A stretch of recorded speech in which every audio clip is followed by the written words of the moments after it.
When we arrived at the Beckley Hotel, Van Helsing found a telegram waiting for him. "I'm coming by train. Jonathan at Whitby. Important news.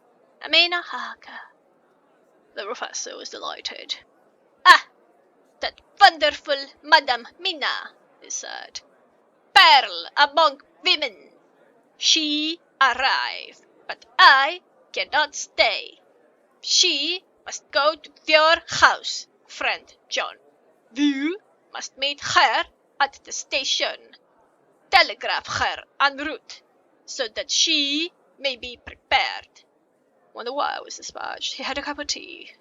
Over it, he told me of a diary kept by Jonathan Harker when abroad, and gave me a typewriter copy of it, as also of Mrs. Harker's diary at Whitby. "Take these," he said, "and study them well. When I have returned, you will be master of all the facts, and we can then better enter on our inquisition. Keep them safe, for there is in them much of treasure. You will need all your faith, even you who have had such an experience as that of today. What is here told?" He laid his hand heavily and gravely on the packet of papers as he spoke.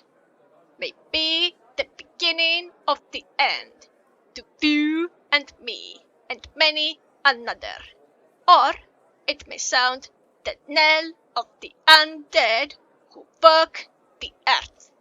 Read all, I pray you, with the open mind, and if you can add in any way to the story here told, do so, for it is all important. You have kept diary of all these so strange things. Is it not so? Yes. Then we shall go through all these together, when that we meet." He then made ready for his departure, and shortly after drove off to Liverpool Street. I took my way to Paddington, where I arrived about 15 minutes before the train came in. The crowd melted away after the bustling fashion common to arrival platforms, and I was beginning to feel uneasy, lest I might miss my guest, when a sweet-faced, dainty-looking girl stepped up to me, and after a quick glance, said, "Dr. Seward, is it not?"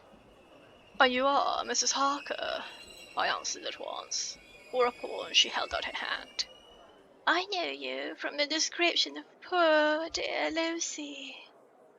But—" She stopped suddenly, a quick blush overspread her face.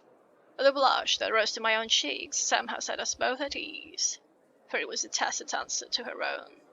I got her luggage, which included a typewriter, and we took the Underground to Fenchurch Street, after I had sent a wire to my housekeeper to have a sitting-room and bedroom prepared at once for Mrs. Harker. In due time we arrived.